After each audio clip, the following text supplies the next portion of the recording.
नमस्कार. श्री स्वामी समर्थ सर्वांना. आजच्या व्हिडिओमध्ये तुम्हा सगळ्यांचं खूप खूप स्वागत आहे. स्वामी तुम्हा सगळ्यांना कायम सुखी ठेवो ही स्वामीचरणी प्रार्थना करते आणि आजच्या व्हिडिओला सुरुवात करते. तर आजचा व्हिडिओ असा आहे की आता आज आहे अमावास्या कोणतीही असेल तर त्यावेळेस मग आपल्या घरामध्ये सतत इडापिडा होत असेल, नजरबाधा होत असेल, आपल्या घरामध्ये दारिद्र्य येत असेल तर अमावास्येच्या दिवशी आपल्याकडे पितरांची सेवा करण्याला जास्त महत्त्व दिले जाते.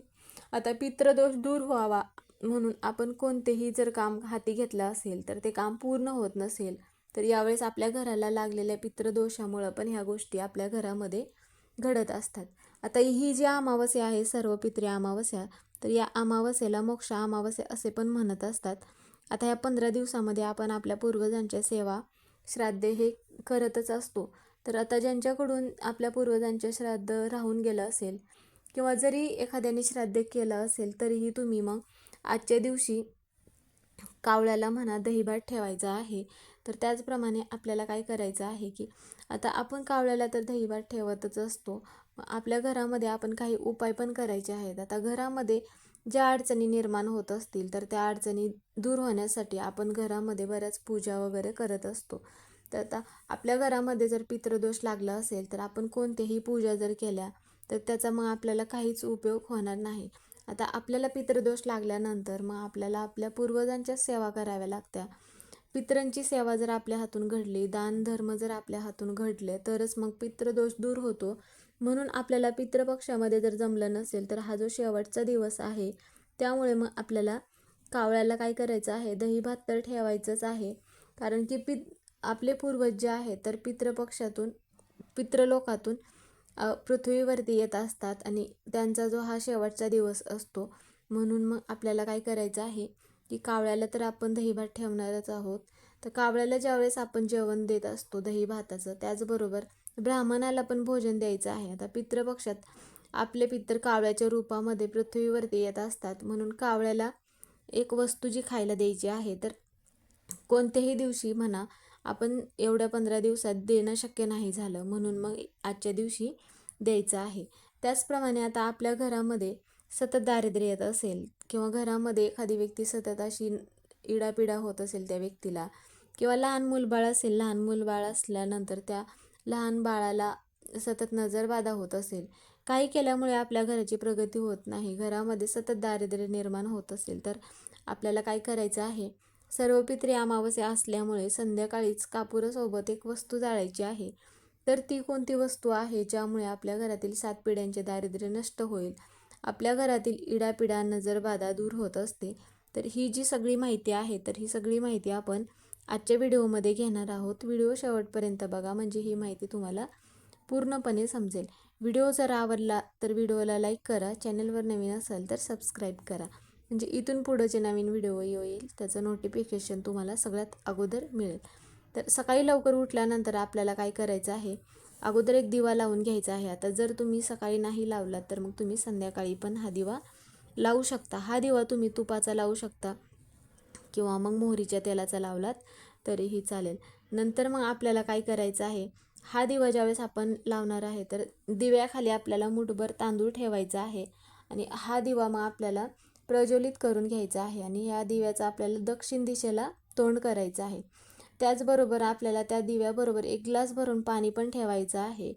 आणि नंतर मग आपल्याला काय करायचं आहे, तर कावळ्याला तुम्ही मग दहीभात देऊ शकता किंवा हा शेवटचा दिवस असल्यामुळे जर तुम्ही श्राद्ध घातलं असेल तर तांदळाची खीर पण तुम्ही बनवू शकता. त्यासोबतच आपल्याला एक ग्लास भरून पाणी पण ठेवायचं आहे.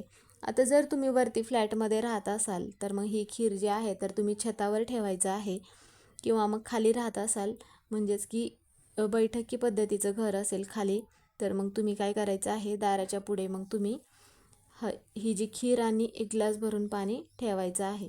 यामुळे काय होईल की कावळ्याला अतिशय प्रिय असणारी वस्तू म्हणजे की तांदळाची खीर आहे म्हणून आपल्याला अशी ही जी खीर कावळ्याला ठेवायची आहे.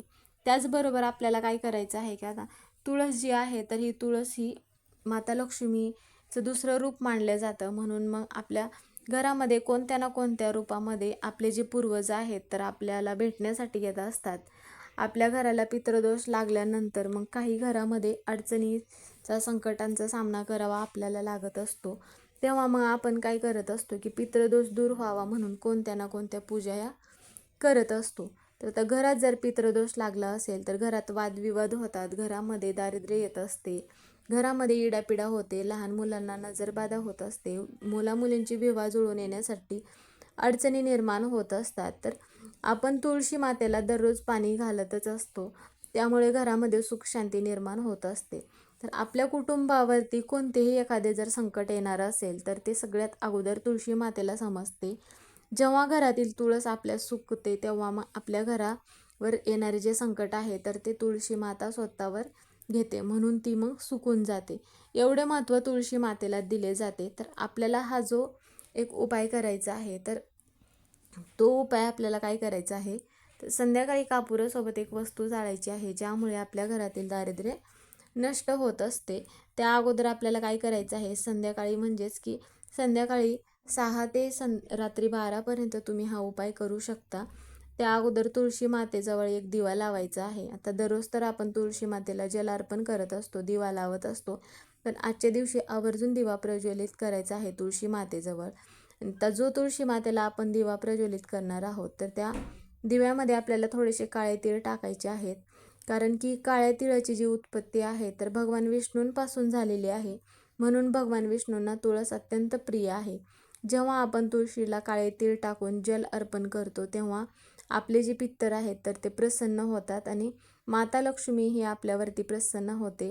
म्हणून आपल्याला आजचा जो शेवटचा दिवस आहे अमावस्येचा, म्हणजेच की आपल्या पूर्वजांची सेवा करण्यासाठी, म्हणून आपल्याला अशा पद्धतीचा एक दिवा लावायचा आहे. आणि मग तुम्ही हे जे जल अर्पण करायचं आहे तर हे जल आपल्याला सकाळीच अर्पण करायचं आहे. आता ह्या ज्या वस्तू जाळायच्या आहेत तर ह्या वस्तू आपल्याला संध्याकाळी जाळायच्या आहेत. तर या वस्तू आपल्याला कापुरासोबत जाळायचं आहे. तर कापुरासोबत ह्या वस्तू जाळण्या अगोदर आपल्याला काय करायचं आहे, आता हा उपाय तुम्ही शक्यतो 6 ते 7:30 या वेळेतच करायचा आहे, कारण की या वेळेमध्ये लक्ष्मी येण्याची वेळ असते, म्हणून या वेळेतच तुम्ही हा उपाय करायचा आहे. जर तुम्हाला नाही शक्य झालं तर मग तुम्ही रात्री 12पर्यंत करू शकता. आता ज्या महिलांना मासिक धर्म असेल तर त्या महिलांना हा उपाय करता येणार नाही. आता आपल्या घरामध्ये वादविवाद होत असतील, कोणत्या ना कोणत्या आर्थिक अडचणी निर्माण होत असतील, तर तुम्ही मग या सगळ्या अडचणी दूर व्हाव्या म्हणून मग काय करायचं आहे, देवघरापुढे आपल्याला अगोदर एक दिवा लावायचा आहे आणि त्यानंतर काय करायचं आहे, 2 कापुराच्या वड्या आणि 2 लवंगा आपल्याला घ्यायचा आहे. आता तुम्ही हा भीमसेनी कापूर घेऊ शकता. जर तुमच्याकडे भीमसेनी कापूर नसेल तर तुम्ही साधा कापूर पण घेऊ शकता.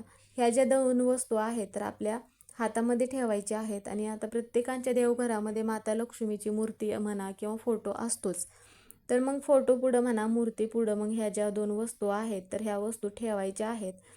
आणि आपल्याला माता लक्ष्मीचा कोणताही तुम्हाला जो येत असेल तो मंत्र म्हणायचा आहे आणि तो मंत्र आपल्याला 21 वेळा म्हणायचा आहे. तो मंत्र म्हणून झाल्यानंतर काय करायचं आहे की त्या ज्या वस्तू आहेत तर त्या वस्तू आपल्याला उजव्या हातामध्ये घ्यायच्या आहेत आणि मूठ बंद करून ठेवायचे आहे आणि त्या माता लक्ष्मीला आपल्याला टच करायचं आहे. आता देवघरात फोटो असेल तर, मूर्ती असेल तर, आणि नंतर एक मातीची पंती घ्यायची आहे किंवा मग तुम्ही एखादं कापूर जाळण्याचा भांडा असेल तर ते पण तुम्ही घेऊ शकता आणि त्यामध्ये थोडेसे तांदूळ टाकायचं आहे. आणि या ज्या वस्तू आहेत तर ह्या वस्तू आपल्याला काय करायचं आहे, या वस्तूंचा धूर जो आहे तर तो संपूर्ण घरामध्ये फिरवायचा आहे. तर आता फिरवत असताना आपल्याला काय करायचं आहे, ओम पितृदेवताय नमः, ओम पितृदेवताय नमः, तुम्ही असा पण मंत्र म्हणू शकता किंवा मग तुम्हाला एखादा महालक्ष्मीचा कोणता मंत्र येत असेल तर तुम्ही तो पण मंत्र म्हणू शकता.